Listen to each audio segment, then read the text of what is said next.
श्री शिवाय नमस्तुभ्यम हर हर महादेव। 20 जुलाई 7वें और अंतिम दिन की मध्य प्रदेश के सीहोर जिले में चल रही कुबरेश्वर धाम की गुरुजी पंडित प्रदीप मिश्रा जी के द्वारा श्री गुरु महादेव शिव महापुराण कथा पूर्ण हो चुकी है।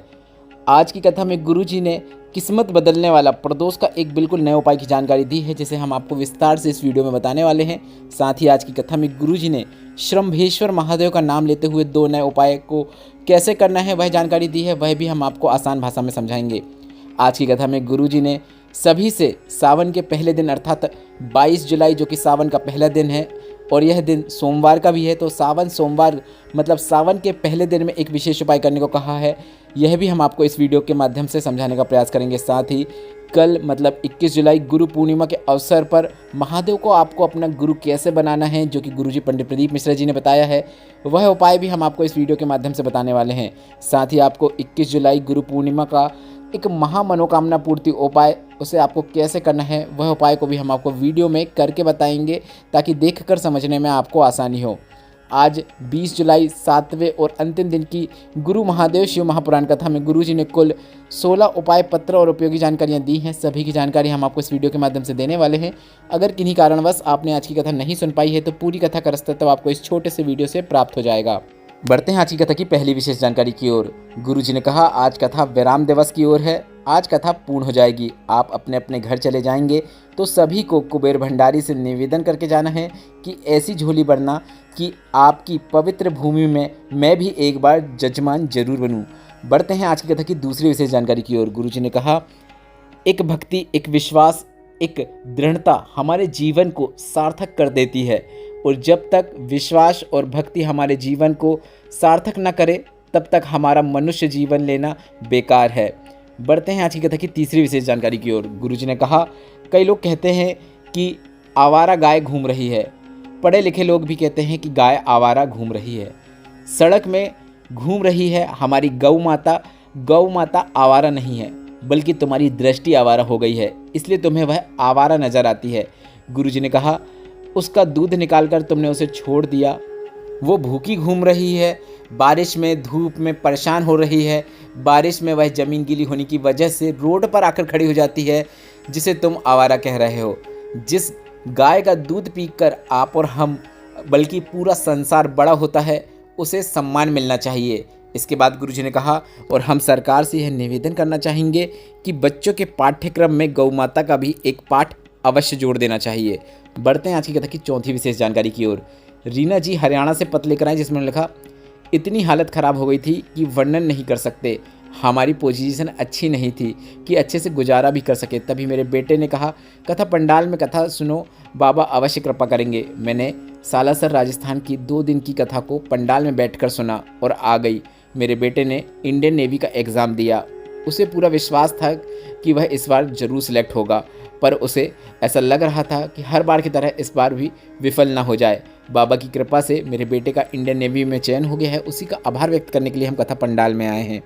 बढ़ते हैं आज की कथा की 5वीं विशेष जानकारी की ओर। कैलाश जी खंडवा से पत्र लेकर आए, जिसमें उन्होंने लिखा इतनी शराब पीता था कि पूरा घर मेरे से परेशान रहता था, मुझे कोई रिश्तेदार भी अपने घर नहीं बुलाता था, कोई काम धंधा भी नहीं था, नशे में मैं हमेशा चूर रहता था। तभी मेरे परिवार वालों ने मुझे भोपाल की कथा सुनने को कहा, मैंने नशे में हाँ कह दिया, ट्रेन में बैठा और कथा सुनने भोपाल पहुंच गया। पंडाल में बैठकर मुझे ऐसा अनुभव हुआ कि मैंने पंडाल में बैठकर ही शराब नहीं पीऊँगा ऐसा दृढ़ संकल्प कर लिया, और तब से मेरी शराब छूट गई है और बाबा की कृपा से मेरा पत्तल धोने की फैक्ट्री भी डल गई है, उसी का आभार व्यक्त करने के लिए मैं कथा पंडाल में आया हूँ। बढ़ते हैं आज की कथा की 6वीं विशेष जानकारी की ओर। मीनाक्षी जी हरियाणा से पत्र लेकर आई, जिसमें उन्होंने लिखा मेरी बेटी 5 साल से सरकारी नौकरी की तैयारी कर रही थी, 1-2 नंबर से रह जाती थी। 2023 में आपकी कथा सुनी, बेटी ने कहा कि अब की बार डबल मेहनत करूंगी और बेलपत्र में शहद लगाकर बेलपत्र को शिवलिंग पर चिपकाते हुए जाऊंगी, बाबा पर भरोसा रख कर जाऊंगी। बाबा की कृपा से मेरी बेटी की दिल्ली पुलिस में एसआई की नौकरी लग गई है, उसी का आभार व्यक्त करने के लिए हम कथा पंडाल में आए हैं। बढ़ते हैं आज की कथा की 7वीं विशेष जानकारी की ओर। गुरुजी ने कहा कल एक बहन ने कहा कि गुरुजी हम आपकी कथा सुनते हैं, आपके उपाय भी करते हैं, पर आप जो उपाय बताते हैं लोग आपको टोटके वाला महाराज कहते हैं, जिसे सुनकर हमें बहुत बुरा लगता है, क्या आपको नहीं लगता? गुरुजी ने कहा जैसे डॉक्टर दवाई लिखता है तो तुम्हें उसमें एक नियम होता है कि कोई सी दवाई आपको सुबह खानी होती है, कोई दवाई आपको शाम को खानी होती है, कोई दोपहर में खानी होती है, कोई गर्म पानी से पीनी होती है, कोई ठंडे पानी से, या फिर कोई नॉर्मल पानी से, या फिर कोई दवाई को आपको दूध के साथ खानी होती है। शिवलिंग पर भी बेलपत्र चढ़ाने का कोई तरीका होता है, शिवलिंग पर पीपल के पत्ते चढ़ाने का तरीका होता है, काली मिर्च अर्पित करने का तरीका होता है, काला तिल अर्पित करने का तरीका होता है, धतूरा चढ़ाने का तरीका होता है, दाल अर्पित करने का तरीका होता है, पूजन करने का एक तरीका होता है, त्रिपुंड लगाने का तरीका होता है, दूर्वा अर्पित करने का तरीका होता है। यह सब हमें शिव महापुराण की कथा बताती है, और लोग उसे टोटका बोलें तो हमें कुछ फ़र्क नहीं पड़ता। बस आपसे भोलेनाथ की भक्ति होना चाहिए और उसका फल आपको प्राप्त होना चाहिए। जैसे दवाई गलत समय में खाने से वह असर नहीं करती, उसी तरह गलत तरीके से अगर आप पूजन कर रहे हैं, बेलपत्र अर्पित कर रहे हैं, तो उसका भी आपको फल प्राप्त नहीं होता। इसलिए बहन, आपको निराश नहीं होना चाहिए। अगर हमें कोई टोटका वाला महाराज भी कहता है तो उसे कहने दें।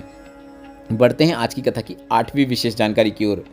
गुरु जी ने कहा, गंगा के घाट में माता पार्वती ने भोलेनाथ से 3 प्रश्न किए। पहला प्रश्न था, माता पार्वती ने भोलेनाथ से पूछा, मान लो कोई गंगा जल का स्नान करने के लिए ना जा पाए तो वह जीव का कल्याण कैसे होगा? तो इस पर महादेव ने उत्तर दिया, जो मेरे शिवालय में हर हर महादेव कह देता है, गंगा उसको वहीं पर पहुंचकर मुक्त कर देती है। दूसरा प्रश्न माता पार्वती ने पूछा, काशी मोक्ष नगरी है, अगर संसार का व्यक्ति काशी तक ना पहुंच पाए तो उसका कल्याण कैसे होगा? इस पर महादेव बोले, संसार का व्यक्ति अगर 5 बार या फिर 7 बार या फिर 2 बार या फिर 1 बार भी काशी काशी काशी काशी ऐसे बोल देता है तो उसे मुक्ति मिल जाती है। तीसरा प्रश्न माता पार्वती ने किया, अगर किसी जीव के पास धन नहीं है, धन का अभाव है और वह देवालय नहीं आ पा रहा है, शिवालय नहीं आ पा रहा है, कोई तीर्थ में नहीं पहुंच पा रहा है, तो वह आप तक कैसे पहुँचे? तो इस पर गुरुजी ने कहा, मेरे भक्त को लेकर मेरे पास आने की जिम्मेदारी स्वयं मेरी होती है और मैं उसे अपने पास कैसे भी करके बुला ही लेता हूँ। बढ़ते हैं आज की कथा की 9वीं विशेष जानकारी की ओर। गुरुजी ने कहा, अगर तुम्हारे पास धन नहीं है, पैसा नहीं है और तुम विचार कर रहे हो कि मैं कुबेरेश्वर धाम जाना है या फिर किसी भी तीर्थ स्थल में जाना है, तो आपको अपने घर के पास में जो मंदिर है वहाँ पर जल चढ़ाना शुरू करना है और आपको यह विचार करना है कि मैं कुबेर भंडारी से या फिर काशी विश्वनाथ से यह विनती करती हूँ कि मेरे पास इतना धन नहीं है कि मैं कुबेरेश्वर धाम आ पाऊँ, काशी विश्वनाथ आ पाऊँ, और आपको ही बुलाना है। तो ऐसा बोलते हुए भी आप अगर जल अर्पित कर रहे हैं तो बाबा कुछ ना कुछ करके ऐसी व्यवस्था करते हैं कि आपको अपने पास बुला ही लेते हैं। बढ़ते हैं आज की कथा की 10वीं विशेष जानकारी की ओर। 22 जुलाई सावन का पहला दिन है और पहला दिन ही सोमवार का है, और गुरुजी पंडित प्रदीप मिश्रा जी के इस सावन के पहले दिन से आपको एक विशेष उपाय करने को कहा है। गुरुजी ने कहा, आप जब भी सावन में भोलेनाथ को जल चढ़ाने के लिए जाएं तो आपको मन में ऐसा विश्वास कर लेना है कि मैं काशी में जल चढ़ा रही हूँ, मैं भीमाशंकर में जल चढ़ा रही हूँ, मैं सोमेश्वर में जल चढ़ा रही हूँ, मैं मल्लिकार्जुन में जल चढ़ा रही हूँ। गुरुजी ने कहा, जब आप ऐसा विचार करके जल चढ़ाएंगे तो वह जल जो आपने चढ़ाया है वह गंगा जल की तरह हो जाएगा, और उस जल को जब आप आचमन करेंगे तो वह आपका कल्याण करने वाला होगा। तो गुरुजी ने सभी से 22 जुलाई सावन के पहले दिन इस विशेष तरीके से जल अर्पित करने को कहा है, आप भी अवश्य कीजिएगा। बढ़ते हैं आज की कथा की 10वीं विशेष जानकारी की ओर। सीमा जी लखनऊ से पत्र लेकर आई, जिसमें उन्होंने लिखा, मेरा बेटा सरकारी नौकरी की तैयारी कर रहा था पर उसका चयन नहीं हो पा रहा था। इसके बाद मेरे बेटे ने भोलेनाथ पर विश्वास रखते हुए आर्मी का एग्जाम देने की सोची, पशुपतिनाथ व्रत किया, रुद्राक्ष महोत्सव में आकर सेवा करी और बाबा ने ऐसी कृपा करी कि मेरे बेटे का इंडियन नेवी में चयन हो गया है। उसी का आभार व्यक्त करने के लिए मैं कथा पंडाल में आई हूँ।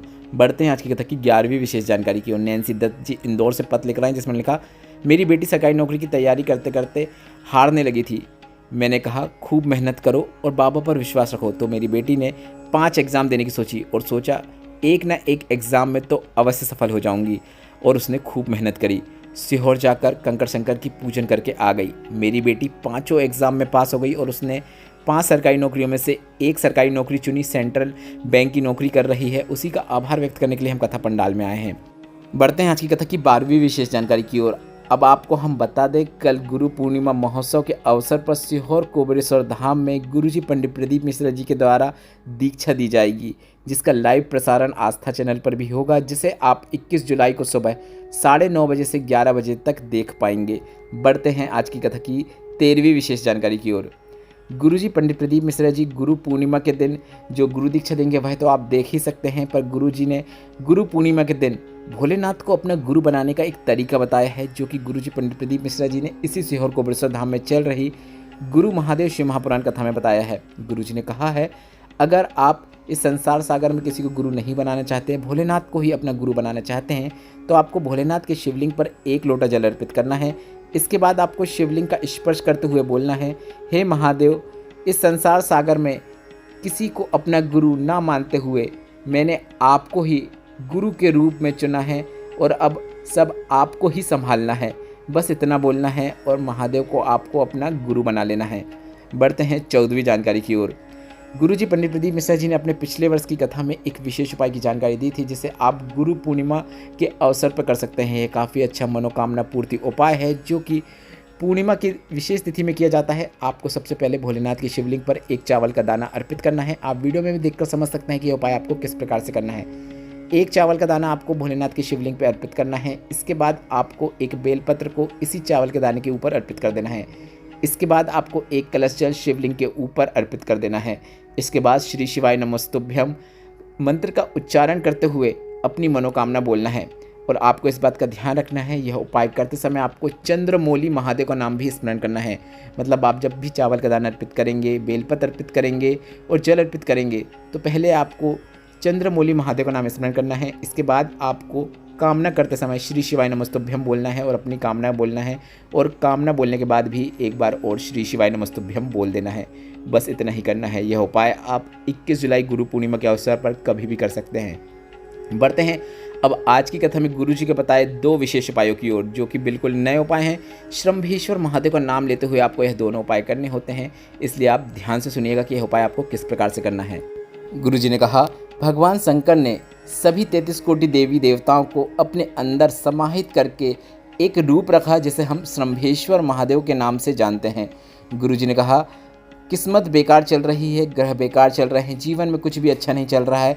अगर आपको कोई ऐसा कह रहा है तो आपको उसको हाथ जोड़कर विदा करना है, क्योंकि अगर आपको मानव का देह मिला है तो आप सबसे बड़े भाग्यवान हैं।